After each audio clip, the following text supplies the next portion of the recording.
to the Can-Am Garage, guys. Give you a quick look here. This is what we've got done so far. There's a few more, like on the top surface of the car, but we're not getting into that because I haven't touched this for a couple days now. Monday, yeah, since sometime on Monday, and today is Wednesday. Why? Because my resin trans kit arrived for my project that's giving back to the hobby. I'm sort of stuck on whether if I'm going to actually show and tell exactly what this is. I could, but I also don't want to take away from the article. What are the chances of any of you guys subscribing to IPMS Canada to get one issue of Random Thoughts, their publication? Slim to none, I figure, at least with most of you. Some of you might. Should work out too, I believe. I looked it up. I'm relying on 50-something-year-old memory from doing this sometime in the past week or so. I think it's about $50 US for a year. Gets you 4 issues, so it's not horrible. It's just not great either, but hey, it is what it is. I'll think about it some more. I'll get back to you on this if I decide to. Well, quite possibly we'll show you all what's going on. I can show you one thing that I've done, courtesy of Curtis Boxall, who sent me an engine with the C6 automatic transmission, which is telling you that whatever I'm working on is a Ford with an automatic transmission. Yeah, the front of the engine, 429. Yeah, that's all we're going on that right now. What I will show you though is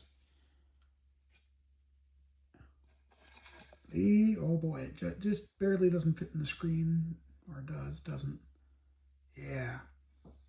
The 1980, 82, 83 Ford Sierra Cosworth. It's being done as a right-hand drive car in aftermarket Texaco decals, and what happened is I had polished through the clear and the color coat on the far side of the car. Notice there's a few little specks of dust floating around from the work that I have been doing on the Giving Back to the Hobby project, or perhaps we'll call it as I'm going to call it. I've already decided the working title for the article, as far as I'm concerned, is Storm Warning. See if that helps any of you figure out what I'm building. But getting back to this, I had polished through somewhere right about in here. Oh, black on black. That wasn't a smart idea there, John, but hey, somewhere right along in here. Can't see it anymore. Polished it down, thought about it, said, no, we're not going to do any clear on this. We're just going to put on a good second coat of black, which I have. As you can plainly see, it was decanted and thinned a little bit, or thinned what it took to get this finish. I will wax this with my Meguiar's Scratch X 2.0. I am not going to polish it with any polishing cloths, because that's what got me into trouble to begin with. The other parts for it, like the biplane rear wing, that's been polished out. I probably should, well, I'm hoping I can just wax it to a shine. And the lower wing, because there's a double whammy wing on this car, the lower wing, as you can see, it's been polished out too. There's no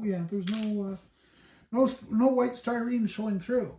So it's good to go. We're going to call it happy. I'm happy with it, let's put it that way, and we'll go from there.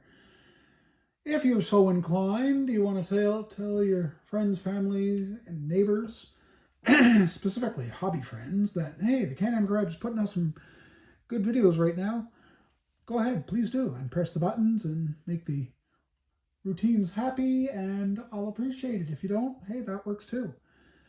Thanks for watching, listening to me ramble, and we'll catch you next time here at the Can-Am Garage.